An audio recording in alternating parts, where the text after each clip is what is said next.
Ulang dulu. Salah nih, kacau dah. Kaki ketawa deh.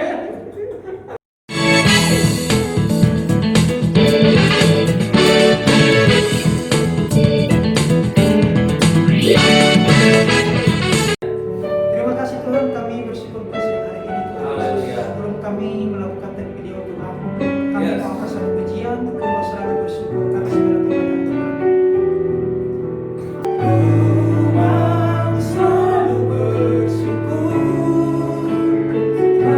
Tuhan.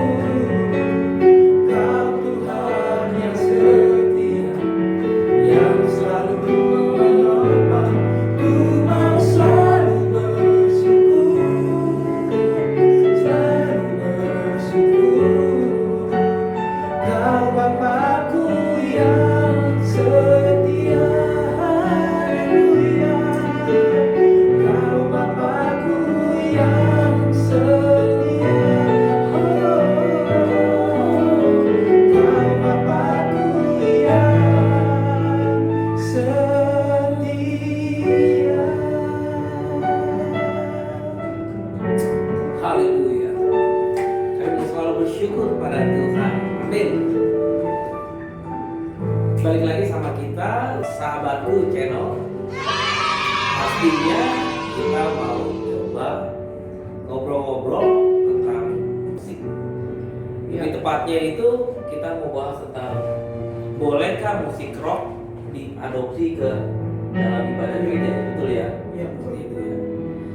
Dan saat ini ditemani Bro Joshua dan Bro Joe. Dan kita mau bahas langsung aja guys. Iya. Oke. Seperti judul kali ini, Adopsi aja lah ya. Gitu ya. saya mau langsung lempar nih ke Bro Joe deh. Ya, Karena Bro Joe kan lagi main keyboard. Boleh nggak sih main musik pakai aliran rock di gereja? Kalau dari saya, musik rock itu sih sah-sah aja, sah-sah saja masuk di gereja. Musik rock itu kan sebenarnya pada dasarnya musik sama dengan yang lain, ya. Jadi musik sama dengan yang lain, dengan pop, dengan dangdut, dengan jazz, itu semua sama. Dasarnya musik. Nah, musik itu pertama kali kan adanya di sorga. Waktu itu Lucifer sedang memuji Allah dengan semua musik itu, dengan semua nada-nada itu. Nah, begitu Lucifer jatuh, dilemparkan dari sorga, jatuh ke bumi. Nah, musik ini dipakai untuk menghujat Allah. Nah, ya, musik rock ini dan musik apapun yang dipakai bisa menghujat Allah. Salah satunya musik rock. Itu banyak sangat digunakan di dunia untuk menghujat siapa pencipta. Nah, kalau dari menurut saya musik itu sebenarnya sah-sah aja, tapi siapa yang memakai musik itu pertanyaannya, dan untuk apa dipakai. Nah, kalau kita lihat siapa yang memakai, ada orang memakai yang tidak takut akan Tuhan, dan dia bisa pakai itu musik rock itu untuk menghujat Tuhan, ya. Atau ada orang yang memakai musik jazz, dia juga tidak percaya Tuhan, dan dia juga bisa pakai itu menghujat Tuhan. Nah, sebenarnya persoalannya itu di situ siapa yang memakai. Nah, kalau kita bicara apakah boleh masuk ke gereja, ya, musiknya sebenarnya sah-sah saja, tapi pemakainya di gereja siapa? Kembali kepada bahasan-bahasan kita sebelumnya nanti atau selanjutnya, siapa imam?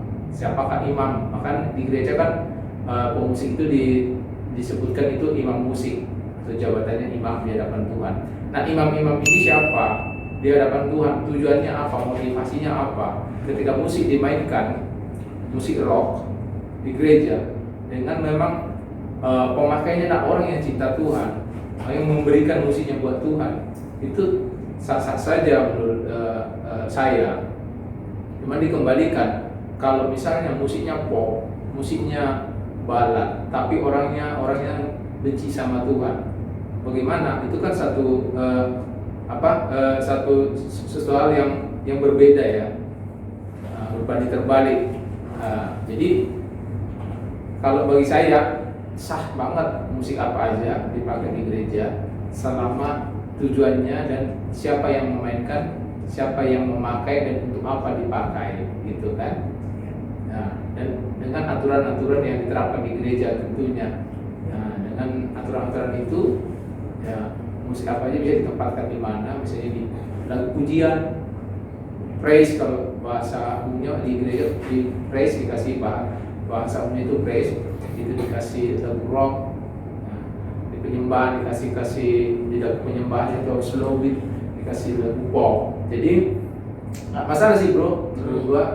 Iya. Nggak ada masalah. Atau mau tambahkan ke Bro Joshua?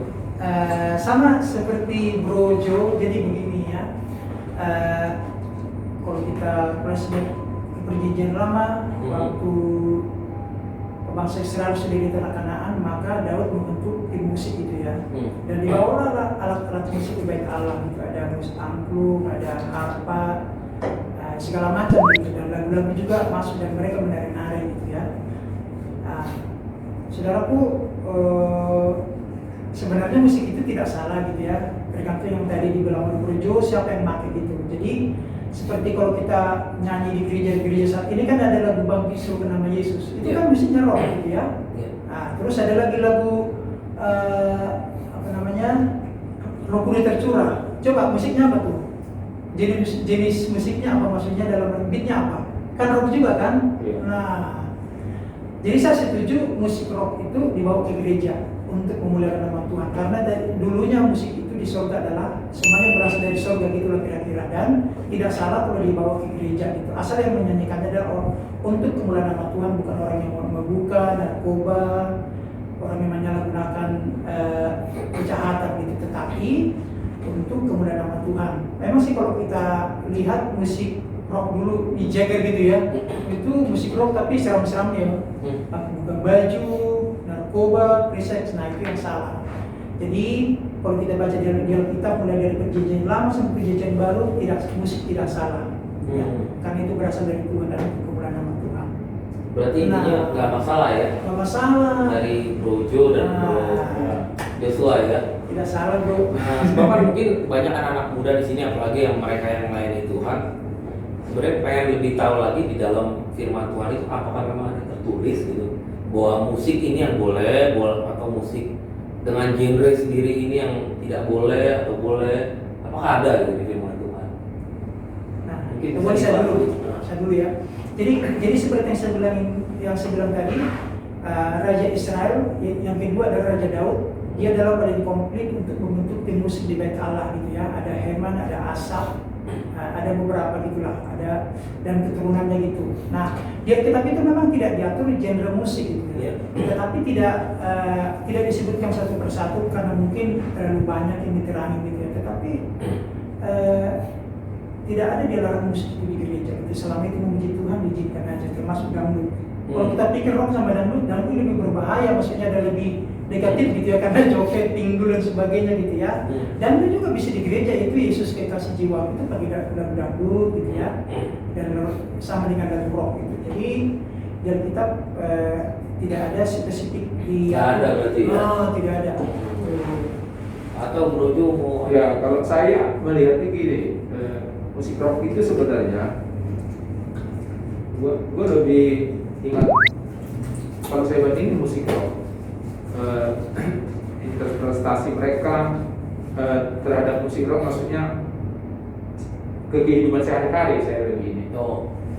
Jadi saya ke kehidupan sehari-hari, memang musik rock itu bukan musik rocknya yang mempengaruhi hidup mereka sebenarnya. Jadi para artis rohani yang saat ini juga dengan produksi lagu-lagu, sebenarnya yang menjadi konsep kita sebenarnya bukan lagunya, iramanya, tapi kehidupan sehari-harinya. Kehidupan sehari-harinya kita bisa ciptakan lagu, kita bisa kan musik yang keren, lagu yang keren, model yang keren, tapi kalau hidup kita sehari-hari tidak sesuai dengan apa yang disampaikan di lagu itu, itu apalagi kita anak Tuhan, apalagi kita yang memang musik, itu bagi saya itu sebenarnya sangat menyedihkan, sedih sekali gitu. Kita ngomong misalnya di lagu kita, atau kita nyanyikan lagunya si tanda kutip siapa dengan begitu hikmatnya, tapi hidup kita nggak bisa sama seperti yang kita katakan. Nah, kalau saya hubungkan ke lagu rock, yang menciptakan mereka sebenarnya adalah sampai brutal itu sebenarnya bukan musik rocknya. Musik rock itu tidak membuat hidup mereka sebenarnya rusak, tapi memang ada indikasi, ada sesuatu yang menyulut hati mereka untuk mereka brutal. Mungkin broken home, mungkin masalah di keluarga, lalu mendengar musik ini, lalu mereka ciptakan lagu yang bisa menghujat, ya kayak musik rap juga kan, musik rap bisa menghujat gitu kan. Mereka lampiaskan semua emosional mereka, kerusakan di dalam keluarga, kerusakan rumah tangga, kerusakan dalam pribadi mereka lewat musik itu, lewat kata-kata, lalu dengan pakai musik rock, dipakai musik rap gitu. Nah, itu yang mau saya lihat. Jadi sebenarnya musik rock itu nggak merusak manusia, tapi di tangan siapa musik rock itu, gitu ya? Siapa yang mengubahnya? Siapa yang mengubah aransemen lagunya jadi musik rock? Dan ciptaan lagunya siapa yang cipta? Nah, dan itu akan kata-katanya itu menyampaikan pesan kepada pendengar bagi fans rocknya gitu. Jadi kalau saya lihat ini Daud, waktu dia menari-nari di hadapan bait Allah, waktu membawa tabut perjanjian dari rumah Obed-Edom ke Yerusalem, ya, itu apa yang terjadi? Dia seperti orang gila, Nari ya. sampai telanjang, Lompat-lompat lagi. sampai telanjang, pakai sepak doang, padahal seorang raja. Gitu. Nah, kalau bagi saya, yang membuat Daud menari-nari bukan karena musik, Tapi karena cintanya sama Tuhan. ya, bukan karena pengaruh musik pada waktu itu, tapi karena pengaruh hubungan dia sama Tuhan, hidupnya sama Tuhan, karena Tuhan, intim sama Tuhan, dia dekat sama Tuhan. Nah, kalau di dalam musik rock, yang membuat ini orang berubah kan karena kata-kata dari musik rocknya, lagunya, bukan dari musiknya. Memang adrenalin terpancing oleh beat itu kan biasanya adrenalin terpancing, tempo jantung kita berubah. Dengan kata-kata itu membuat musik rock itu di luar sana, di satu sisi jadi tidak baik, dan orang persepsinya begini, musik rock itu nggak bagus. Ya benar memang. Sebenarnya saya juga dulu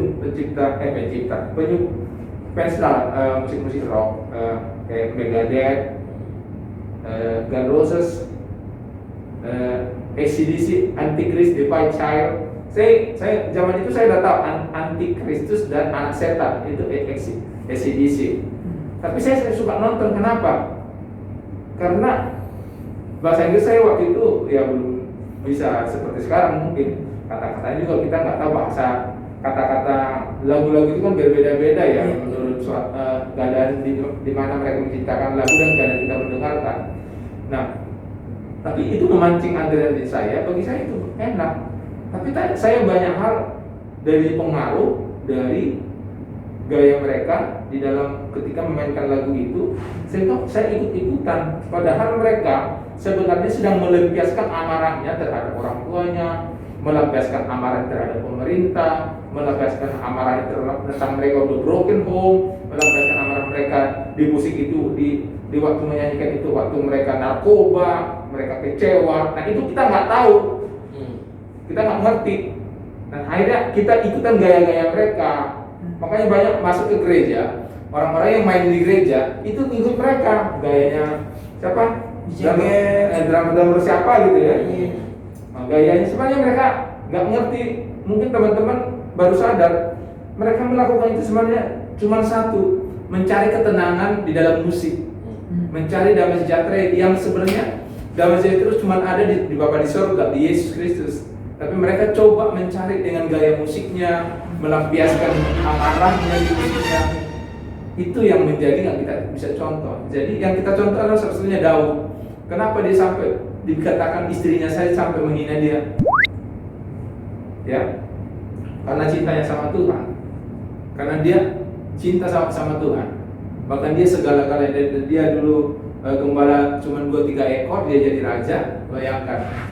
Ibaratnya dari apa, kalau ibaratnya dari sekarang dari office boy ya, office boy kantor sekelas inilah ruko gitu ya, tiba-tiba dia jadi direktur di seluruh ada kantornya di seluruh Indonesia gitu, dan itu karyawannya ribuan apakah jutaan. Nah itu suatu hal yang ajaib bagi saya pribadi kalau saya melihat seperti itu, amazing banget. Nah itu yang dialami Daud. Dia Tuhan bela dari hal yang kecil, dari hal kecil di Padang aja. Di Padang nggak ada apa, nggak ada kenyamanan, nggak ada mall, nggak ada signal, nggak ada hiburan, nggak ada apa-apa, cuma ada rumput sama domba sama singa sama pohon. Itu panas, kalau panas banget, hujan kehujanan, dingin kedinginan. Tapi dalam hal seperti itu sampai raja Daud dia menjadi raja, Tuhan menyertai. Nah itu kecintaan dia sama Tuhan. Jadi kembali kepada tadi, lagu rock itu bagi saya nggak masalah, tapi siapa kita dan untuk apa kita bawakan lagu rock itu? Kenapa kita bawa? Jangan sampai karena kita kita misalnya main musik ya, saya main keyboard, tapi saya sedang melampiaskan amarah saya sambil berjoget gitu kan, melampiaskan sesuatu yang di hati saya gitu, melampiaskannya karena dasar kebencian pada seorang, dasar pengen terkenal, ada juga ya, ya, nggak bisa ngartis di dunia sekuler, nggak jebol-jebol atau nggak bisa main seperti orang lain, akhirnya dimelampiaskan dengan gaya, dengan segala macam, hingga membuat jadinya musik rock itu di gereja jadi aneh gitu. Apalagi kita lagi membawa misalnya melodi-melodi untuk yang melodi pemain musik yang khusus melodi itu membawa melodi lagu-lagu dari band terkenal, rock terkenal, misalnya Nirvana atau yang lain dimasukin ke itu, sebenarnya bagi saya sih udah beda. Ini harus ditertibkan menurut saya karena itu udah salah. Karena artinya tadi kembali ke dasar kita, kalau dasar kita mau mulai memberikan musik itu kepada Tuhan, kita harus benar-benar kita dulu dari siapa kita yang di hadapan Tuhan, untuk apa kita main musik, terus musik ini kita buat Tuhan. Nah hasilnya nanti musik rock itu enggak lagi seperti brutal gitu. Dan seperti Bro Joshua bilang tadi, banyak musik rock ya, banyak banget yang lagu-lagu rohani, musik rock banyak sekali. Kita dipilih itu lagu rock. Nah, katakan kita dipilih, berarti yang kita sedang memainkan, kita nggak konsen kepada musik rocknya, tapi kata-katanya kita dipilih dari segala bangsa. Nah, kita fokus bukan di musiknya di situ, tetapi di musik rock. Nah, ini yang saya maksudkan. Pesan di lagu-lagu itu sangat membentuk orang. Itu dari saya, Bro. Iya. Ada lagi mungkin mau tambahkan. Jadi kesimpulannya dari kita sama Projo seperti ini, musik itu tidak salah karena musik itu semuanya berasal dari surga gitu. Dan musik itu juga yang dipakai oleh iblis untuk menyesatkan manusia gitu. Nah yang kedua, selama kita tujukan buat Tuhan, musik rock tidak salah, sah-sah aja karena biar kita tidak dilarang gitu ya. Wah, dunia yang meniru dari musik itu untuk menyesatkan orang. Kira-kira gitulah dari saya. Oke, tadi kita udah dengar, jadi intinya seperti Daud sendiri, bukan soal masalah musiknya, tapi memang Daud itu bisa sampai menjadi raja karena memang punya hubungan pribadi yang kuat dalam Tuhan. Iya. Kalau kita mau flashback lagi ke belakang, memang kalau saya pikir-pikir juga kalau kita ambil di firman Tuhan zaman dulu, kayaknya memang musik itu juga belum terpecah-pecah sih. Itu yang saya tadi coba cerna. Karena dulu juga paling seperti Daud atau siapapun main musik atau menyembah Tuhan paling hanya dengan gambus, capi dengan apa gitu ya. Ini kalau dibalik lagi seperti sekarang mungkin ditanya apakah boleh pakai gitar melodi, boleh gak pakai gini? Karena zaman dulu kan lain sama sekarang kan. Cuman memang sebagai orang Kristen pasti kita juga mesti kritis atas segala sesuatu, termasuk musik rock ini gitu kan. Dari situlah kita bicara bahwa sebenarnya musik rock nggak apa-apa ya, musik rock nggak apa-apa.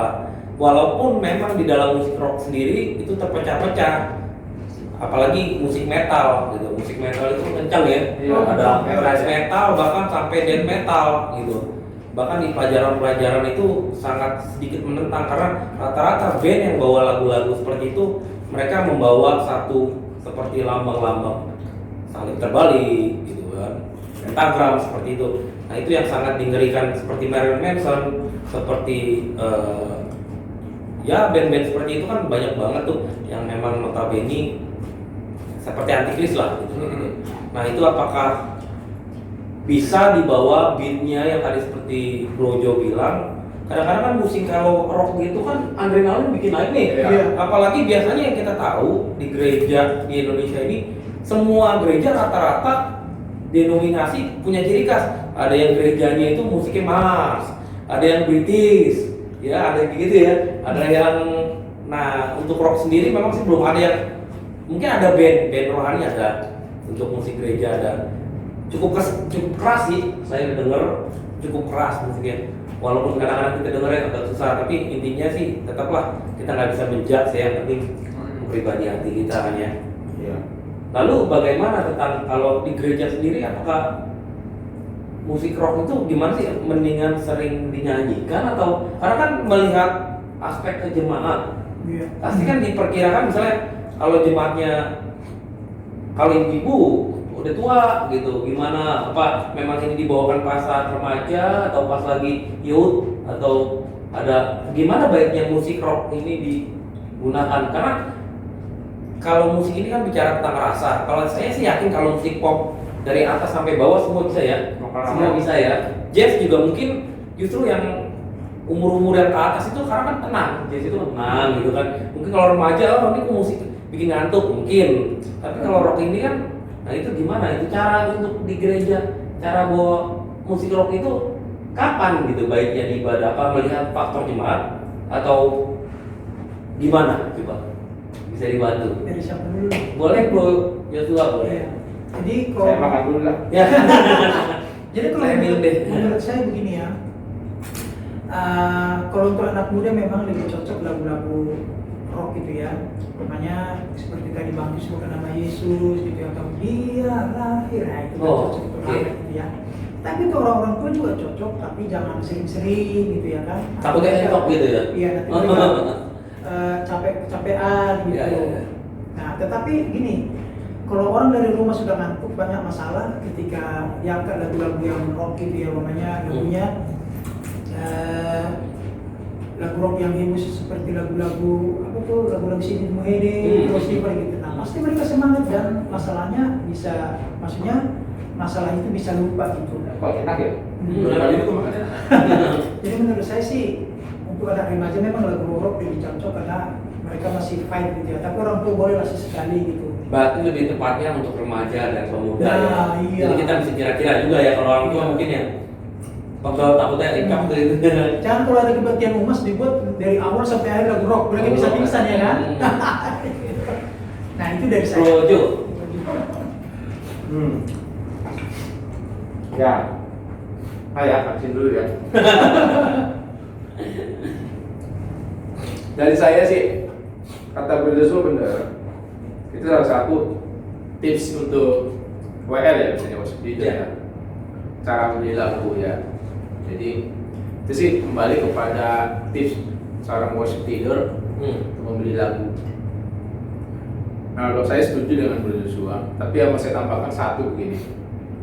Pemilihan lagu itu yang penting pesan juga. Ada pesannya di lagu itu apa? Misalnya gini, gereja A seperti gereja, contoh kita gereja si A gitu. Misalnya visi lokalnya atau visi gerejanya adalah memenangkan jiwa-jiwa gitu kan, atau hidup dalam iman. Nah itu kita harus combine lagunya dengan ke visi-visi tersebut. Contoh, memenangkan jiwa-jiwa gitu kan, biarlah rohmu menyala-nyala. Contoh, itu rock Pak, tapi nggak terlalu rock, rock banget lah gitu ya. Nah cuman kalau 3 lagu rock dengan begitu, itu kan seperti kata Bro Joshua tadi, kan kendala di orang-orang tua yang terbatas, dia untuk ikutin lagu itu selama berapa menit dan berapa lagu gitu. Nah kalau dari saya sih lagu rock itu pada saat di mana? Ya pada saat di praise pertama. Jangan di penyembahan. Iya. Di praise. Yang kedua, ya dipilih lagunya ya sesuai dengan tema yang dibawakan gereja lokal tersebut. Ya temanya apa? Contoh lagu-lagunya simfoni musik kan itu jelas temanya gereja. Gereja yang saya sebutkan. Simfoni musik itu lagu-lagu itu benar-benar lagu tema memang apa yang sedang dikerjakan gereja itu. Ya kan, misalnya dulu ada lagu lagu lama contoh ya, lapangkanlah tempat kemahmu, itu ya tahun 98 kalau salah itu 98 ya 96 98. Itu memang gereja itu waktu itu sedang menanam gereja, membuka gereja-gereja di mana-mana. Jadi ada visinya. Nah, terus lagu praise-nya apa? Kak, misalnya contoh lagu praise-nya ya tadi Bela Romo nyala-nyala, itu lagu rock. Itu maksudnya kita jangan lemas-lemas melayani, menyala-nyala terus. Ayo banyak berdoa, banyak menyembah gitu. Banyak baca firman Tuhan, banyak bersaksi gitu kan. Nah, penempatan itu kan lagu rocknya itu di mana? Nah, pas lagi di praise dengan pesan yang sama dengan pesan yang di gereja itu. Jadi gitu. Itu aja sih, nanti yang lain mungkin bisa komen juga atau nambahin ya kan, bisa juga ya. Betul. Saya Kak begini Kak, Ya. bisa juga Buat teman-teman semua ya. Iya. Oke, jadi intinya tadi yang saya tangkap, pertama seorang WL harus pintar gitu, ngatur lagunya, harus peka terhadap Peka apa PK ini? ya, Peka apa PK? itu beda tipis sih. Ya. Untuk WL jadi harus peka. Soalnya kalau berbicara WL kan dalam Peka terhadap PK.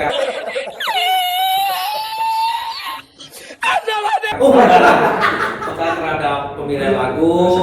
Nah, ini mau dibawanya ibadahnya emak-emak semua, apa anak muda, terus pesannya seperti apa, terus juga apa visi misinya gitu. Ibadah itu kan karena ada misalnya ada sebuah gereja lagi menyiapkan ibadah untuk milenial, udah jelas-jelas karena milenialnya, ya berarti memang mesti ya gayanya juga mesti milenial. Kita ada milenial ya, milenial ini. Kalau kalian berdua milenial, saya kolonial bro. Oh, kalau ya kayak gitulah. Pokoknya intinya WL harus ada pemilihan yang tepat. Betul. Dan mengikuti visi misi dari gereja sendiri. Betul. Untuk ibadahnya untuk seperti apa, tapi tetap juga melihat jemaat yang hadir gitu, Ya. kayak gitu lah. Dan untuk pemilihan kapan dibawakan lagu rock itu ya jangan pas lagi penyembahan, justru di awal ya buat naikin semangat ya. Kayak gitulah kurang lebih untuk musik rock di dalam gereja ini. Terus apalagi kita mau bahas nih? Iya. Saran dari saya, Nah. pakai lagu rock di gereja untuk kemudian nama Tuhan tidak Amin. salah. Itu sih. Nah, ya. Ada lagi tambahan bro-nya? Ya terakhir sih gitu, untuk jadi siapa kita ketika main musik ini kan tugas surgawi ya. Main musik dunia sih nggak soal karakter ya, tinggal pintar aja bergaul kan gitu kan. Ya ibaratnya dunia pun begitu, menerapkan pintar bergaul gitu ya kan. Nah, tapi di dalam musik gereja ini kan kita bukan saja pintar bergaul dengan teman-teman di gereja atau di luar gereja, tapi pintar juga bergaul sama Tuhan. Ada hubungan yang memang kita masing-masing punya hubungan yang khusus sama Ya, Tuhan, betul. tanpa dipengetahuan bro Alan, bro Joshua, saya punya hubungan dengan Tuhan seperti apa, mungkin carut marut atau mungkin kayak berantem nggak pernah ngobrol ya kan, tapi orang nggak tahu itu dalam kehidupan kita sehari-hari. Yang orang tahu kita pemain musik di gereja kan, orang tahu kita bahasa roh sambil main keyboard tapi hidup kita sebenarnya nggak ada hubungan sama Tuhan. Nah ini yang cikal bakal membuat sesuatu yang berubah, pergeseran di dalam musik itu nanti lama-lama dia akan condong ke musik-musik dunia dan dia akan terapkan, manifestasikan itu di pelayanan. Nah itu yang membuat gereja nggak, tanda kutip, tidak bertumbuh secara rohani, tidak cepat tanda kutip. Dan ini yang akan menjadi imam-imam musik yang bermasalah di gereja, yang biasanya suka berontak, macam-macam. Ini bisa pakai mereka ini dengan seperti ular, pintar menjilat ke atas, ke bawah nginjak, tak apalah gitu. Nah itu untuk mengingatkan teman-teman, kehidupan kita sesungguhnya bukan di gereja, bukan di waktu di altar. Kehidupan sesungguhnya yang Tuhan dilihat itu di rumah, Iya. di luar gereja maksud saya ya, dan di rumah di gereja. Itu dari saya. Oke. Halo singkat saya Sudah. buat closing. Oke. Closing Ya, ya. sudah cukup ya. Moga-moga video ini bermanfaat buat teman-teman semua yang nonton. Kalau ada masukan, kritik, saran, jangan ragu, tulis di kolom komentar. Iya. Dan ini video kita yang ketiga ya. Iya. Video ketiga. Kita berusaha tetap update bikin video-video selanjutnya yang pasti buat kita semua dan Tuhan yang dipermuliakan. Amin. Oke, amin. Oke, terima kasih. Bye bye. God bless you. Terima kasih.